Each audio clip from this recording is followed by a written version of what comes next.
ملګرو د امیر صاحب د علي شاه او د علي شاه د مور او پلار باره کې څه ویلي دي ضرور یې وګورئ ټوله ویډیو او د الله د رضا دپاره یې شیر کړئ چې د علي شاه مور او پلار ته ورسي.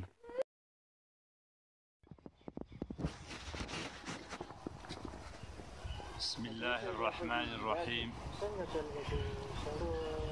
السلام علیکم ورحمت الله وبرکاته. زمارونو زما دا دعا سلام په ځان باندې قبول او منظور کړئ او د سلام نفس دا ویډیو په دې موضوع باندې مونږ کوو او خاص کر د هغې چا په باره کې چې نن سبا د پښتنو په کلچر کې یو داسې قسمه خلک راوتي دي چې لاول خو پښتون قوم یا پښتو ژبه دا خو وروسته خبره ده، خو لیکن د دې نه مخکې چې کوم دی انسان د ځان ته لاول وګوري چې آیا زه په ایمان په اسلام کې داخل یم او که نه. نو لاولنۍ خبره دا ده زما عزتمندو چې لاول خو سړی دا دعوه کوي چې زه مسلمان یم، د پیغمبر علیه الصلاة والسلام په امت کې یم او الله جل جلاله راته ایمان رانصیب کړی. بیا د پښتو او پښتون دا وروسته خبره ده زما عزتمندو. لاول خو مسلمان له اړو دا پکار نه دي چې داسې بېحیایي او داسې فحشي خاص کر په پاکستان کې بلکې په پوره دنیا کې چې کم دی خورېږي. نو زما عزتمندو دا ویډیو د علي شاه په باره کې مونږ جوړو او د هغې د مور او د پلار په باره کې. لاولنۍ خبره خو دا ده چې د کنځلو نه د بدو ردو نه د دې نه هیڅ نه جوړېږي. که یو سړی په سوشل میډیا باندې خپله یو ویډیو جوړی او څه خبرې کول غواړي داسې کس ته چې هغه په دې معاشره کې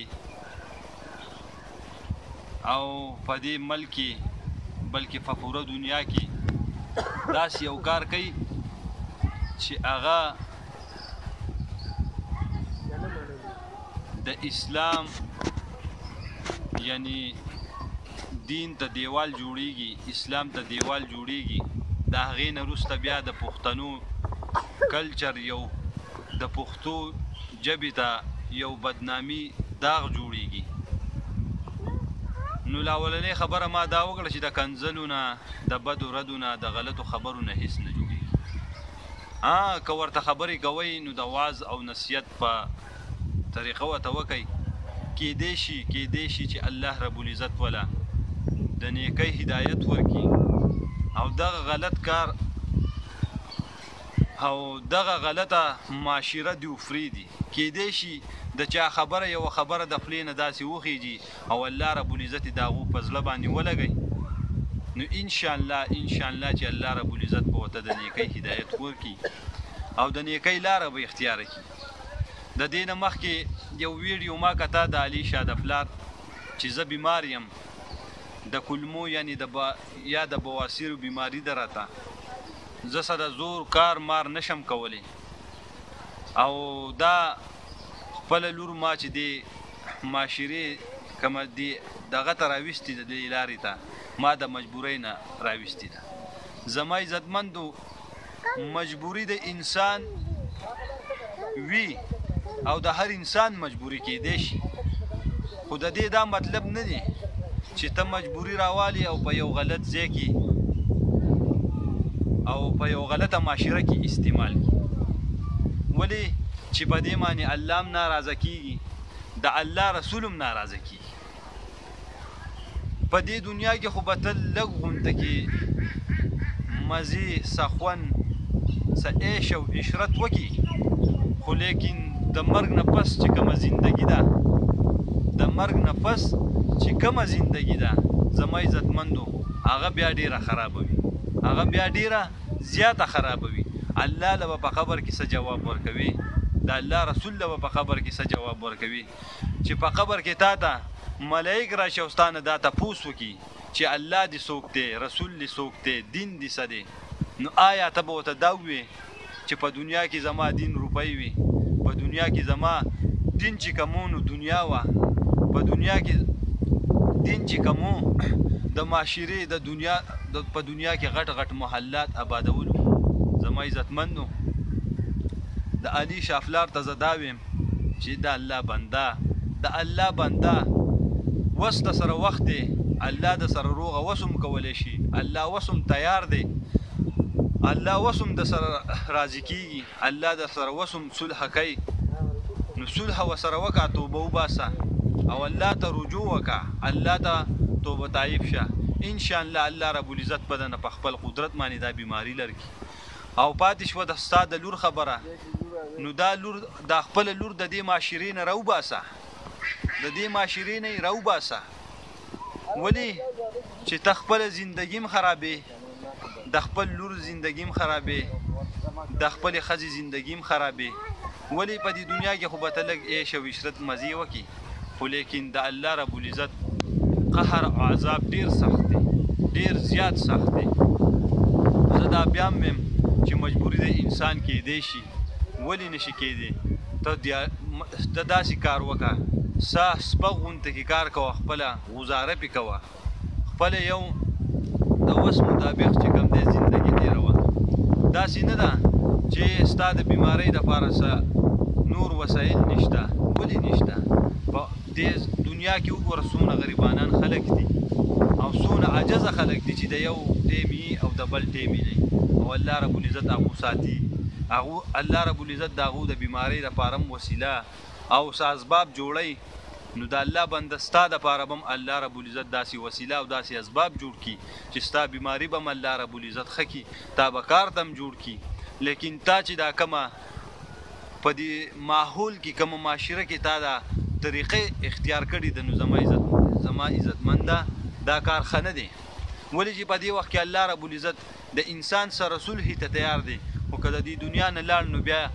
صلح ته چې کوم دی الله رب العزت به بیا نه تیار. ولې هلته به بیا ته تیار یې، خو الله رب العزت به نه تیار. د دې په باره کې به زه تا ته یو وړه غونته کې واقعه مختصر بیان کړم. بهلول رحمت الله علیه مختصر یې درته بیانوم. یو ورځ بازار ته لاړ او چاته تپوس وکړو چې بهلوله دلته څه کې؟ وایي راغلی ما الله رب العزت راضي دی د دې خلکو صلح ورسره کومه.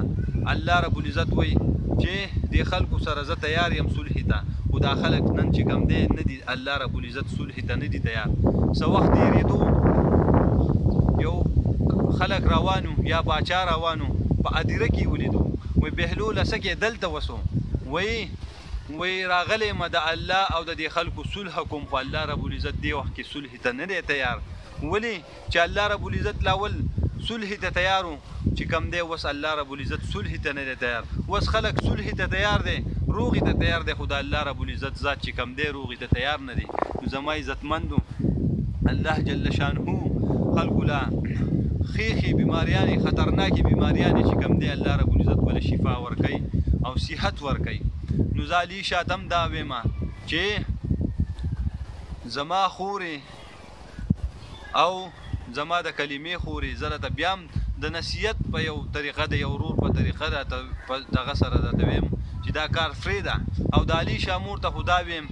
چې ظالمې ته دومره ظالمه ښځئ چې ته څنګه دا کولی شې چې یو خپله لور داسې معاشرې ته ور وړاندې کړې،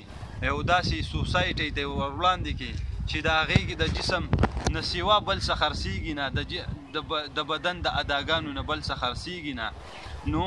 زه تا ته دا درخواست کوم چې د الله نه ویرېږه، د الله نه ویرېږه. مرګ را روان دی، د مرګ نه مخکې چې کم دی د مرګ دپاره تیاری وکړه. خپل ځان هم مه بربادوه او خپل لور زندګي هم مه بربادوه. او خاص کر د دې ذمهوار ستا خاوند دی، چې ستا خاوند په تاسو باندې دا کوي تاسو له دا اجازت درکړي دا اختیار درکړي نو لاول پکې ستاسو دا خاوند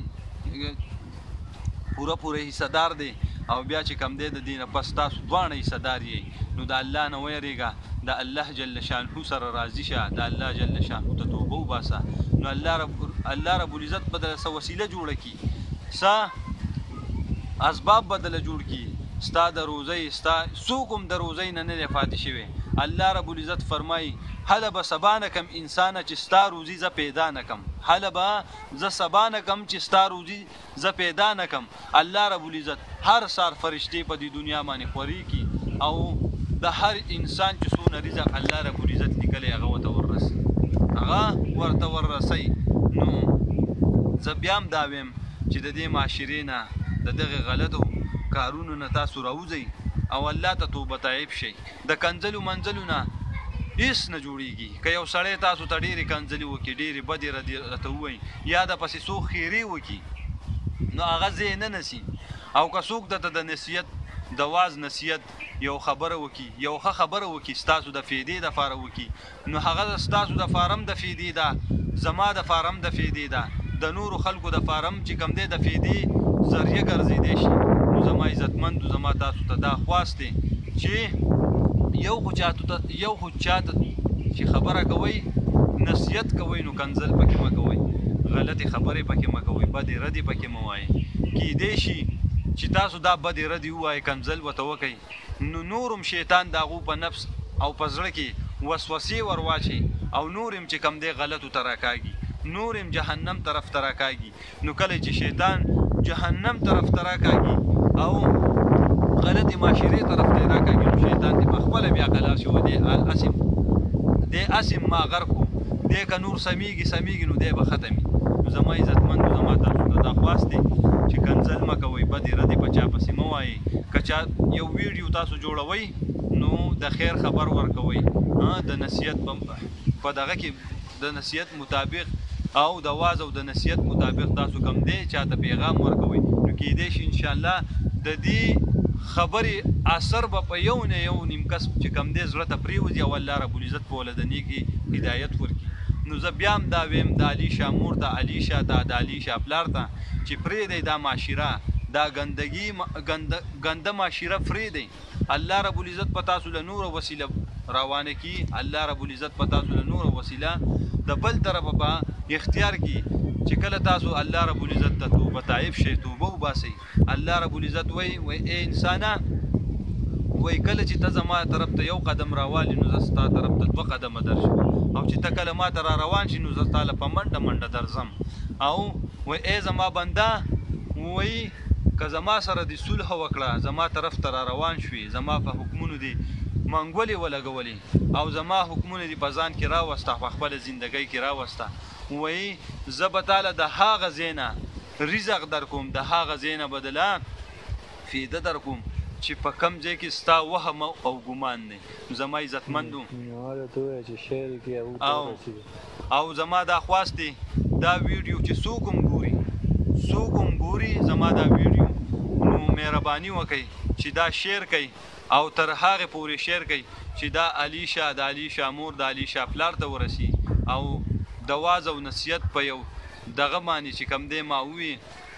او چې څونه دا تاسو شیر کړه او څونه زما دا خبرې که پکې غلطي ما کړي نو د هغې بخښنه غواړم د هغې معافي غواړم